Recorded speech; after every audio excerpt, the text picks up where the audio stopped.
Mais um jabuti que a Câmara dos Deputados, ou melhor, que alguns deputados, inseriram na redação original da MP 1045.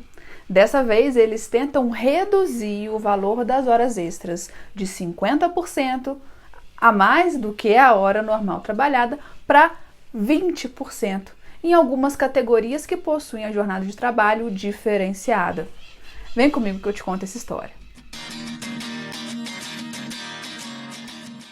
Nos vídeos anteriores eu apresentei para vocês 3 programas criados e inseridos como jabutis na MP 1045, o Priori, o REQIP e o Programa Nacional de Prestação de Serviço Social Voluntário.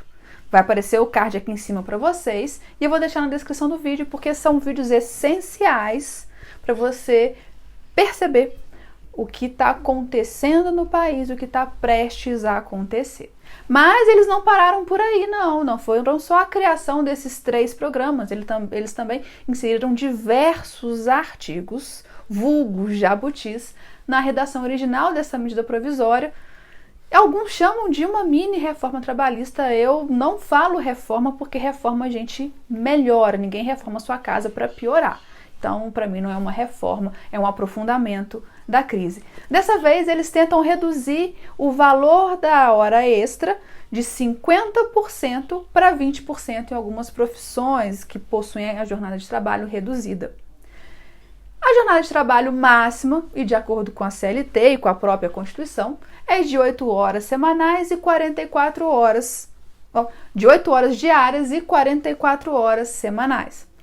Quem ultrapassa essa jornada diária ou semanal tem o direito de receber o adicional de 50%, que é o que a gente chama de horas extras. E o adicional mínimo é de 50% de acordo com a própria Constituição Federal.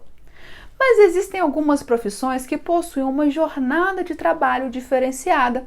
Não é de 8 horas diárias e 44 semanais. Por exemplo, os bancários possuem uma jornada de trabalho de 6 horas diárias e 30 semanais. Operadores de telemarketing possuem uma jornada diária de 6 horas e uma semanal de 36 horas. E essas profissões, como tantas outras, não possuem uma jornada reduzida por mera bondade ou lobby. Não, cada um tem uma razão de ser, de acordo com a peculiaridade de cada profissão. Mas tentam, exatamente nessas profissões com jornadas diferenciadas, reduzir o valor das horas extras de 50% para 20%. Eu vou colocar aqui para você uma lista das profissões que podem ser afetadas, atingidas por essa medida provisória. Caso seja aprovada pelo Senado, vão ter o valor das horas extras reduzido para 20%. Olha só, são eles: bancários, telefonistas, operadores de telemarketing, jornalistas, médicos, dentistas, advogados, músicos, aeroviários, aeronautas, engenheiros e secretários. São esses os profissionais que podem ter o valor da sua hora extra reduzida de 50% para 20%. Eu vou ler para você como é o artigo da MP 1045, a mudança que ela quer fazer na CLT, e depois eu vou te explicar como isso vai funcionar na prática. Olha só, artigo 46 da MP 1045. No caso de atividades ou de profissões com jornadas diferenciadas estabelecidas em lei, será facultada a extensão continuada da duração normal do trabalho até o limite estabelecido no caput do artigo 58 da Consolidação das Leis do Trabalho, aprovada pelo Decreto-Lei 5452 de 1º de maio de 1943, mediante acordo individual escrito, convenção coletiva ou acordo coletivo de trabalho, assegurados aos empregados os seguintes acréscimos. Inciso 1º. As horas adicionais que passam a compor a duração normal do trabalho, no regime de jornada complementar facultativa, serão remunerados com acréscimo de 20%, não se confundindo com as horas extras eventuais que venham a ser ajustadas conforme artigo 59 da Consolidação das Leis do Trabalho, aprovado pelo Decreto-Lei 5452, de 1º de maio de 1943. E, inciso 2, a remuneração da hora extra para efeito do parágrafo 1º do artigo 59 da Consolidação das Leis do Trabalho, aprovado pelo Decreto-Lei 54/52, parágrafo 1º de maio de 1943, para quem não é da área jurídica, é simplesmente o artigo 59 da CLT, será calculada sobre o valor médio apurado entre as horas normais e as horas adicionais da jornada complementar facultativa. E o parágrafo único, que na minha opinião é um dos mais graves. O disposto nesse artigo poderá ser aplicado, inclusive, posteriormente ao período de emergência de saúde pública decorrente do coronavírus responsável pela Covid-19, por iniciativa exclusiva do empregado, não podendo ser pactuado em nenhum momento no caso de atividades ou de operações consideradas insalubres, nos termos dos artigos 189 e 190 da Consolidação das Leis do Trabalho, aprovado pelo Decreto-Lei 54/52, de 1º de maio de 1943. Perceberam a gravidade? Eu vou explicar o que isso significa. A maioria dos trabalhadores possuem sua jornada de trabalho limitada a 8 horas diárias. Caso esses trabalhadores, esses empregados excedam a 8ª hora diária, eles recebem o que excedeu, acrescidos de 50%, que é o valor do adicional mínimo de horas extras. Mas existem alguns profissionais que possuem a sua jornada reduzida, ou seja, inferior a 8 horas diárias. Para facilitar o exemplo, para facilitar o entendimento, vamos pegar o exemplo do bancário. O bancário tem a jornada diária de 6 horas, certo? Se ele hoje trabalha 7 horas por dia, ele vai receber 1 hora extra, acrescida de 50%. Se ele trabalhou 8 horas por dia, ele vai receber 2 horas acrescidas de 50%. Se ele trabalhou 9 horas, um dia tinha um expediente muito grande, ele trabalhou 9 horas por dia, ele vai receber 3 horas extras acrescidas do adicional de 50%. Isso hoje.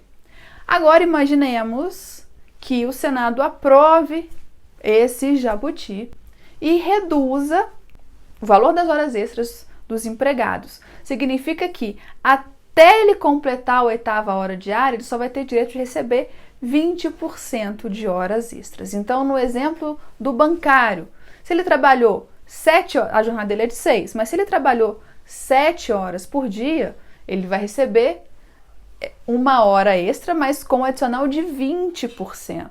Se ele trabalhou 8 horas por dia, ele vai receber 2 horas extras, mas com um adicional de 20%. Ele só vai receber 50% de horas extras se exceder a 8ª hora diária. E não para por aí. O parágrafo único que eu li para vocês estabelece que essas medidas elas podem ser adotadas mesmo após o período de emergência pública causada pela pandemia. Ou seja, está promovendo alterações permanentes na CLT por meio de uma medida provisória que tinha como escopo regular algumas relações de trabalho durante a pandemia. Está promovendo alterações permanentes.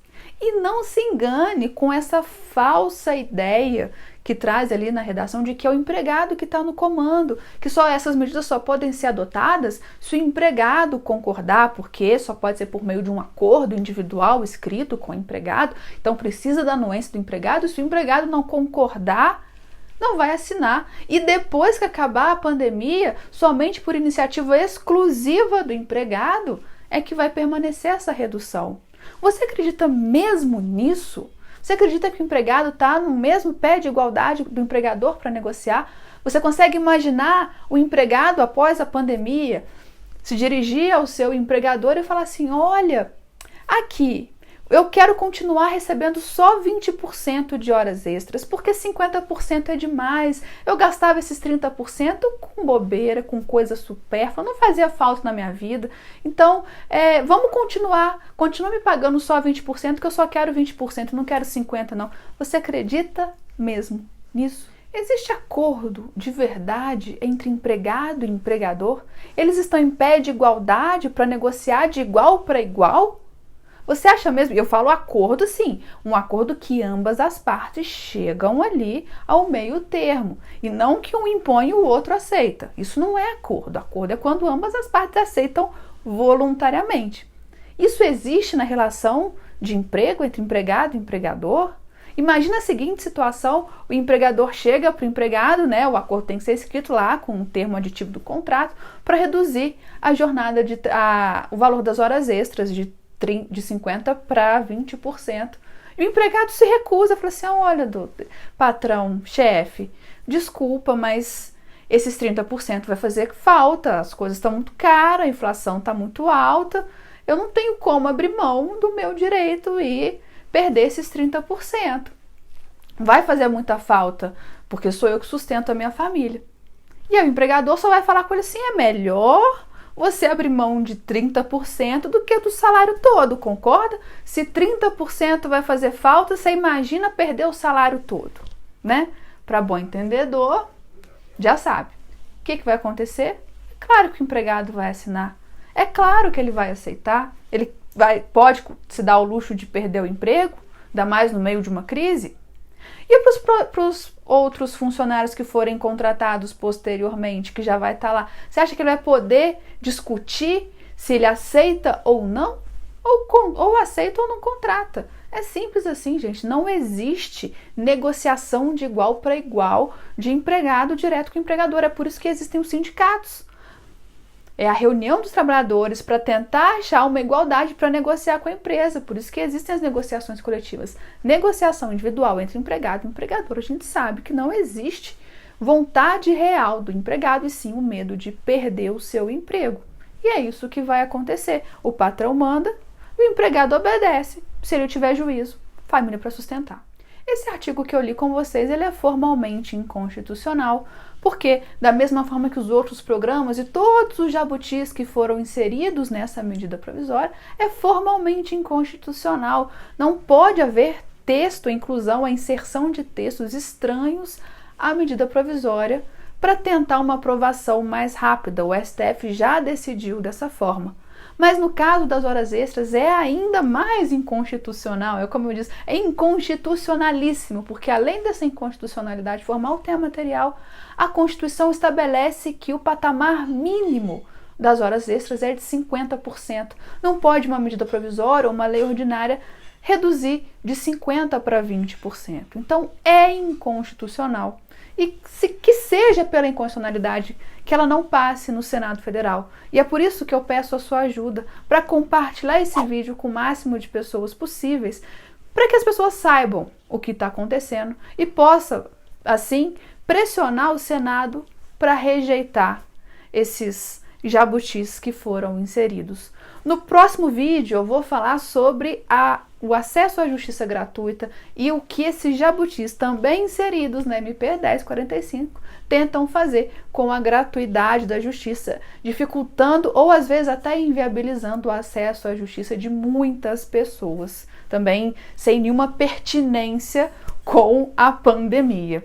Se você é novo no canal, então se inscreve para eu te encontrar no próximo vídeo falando sobre mais um jabuti da MP 1045.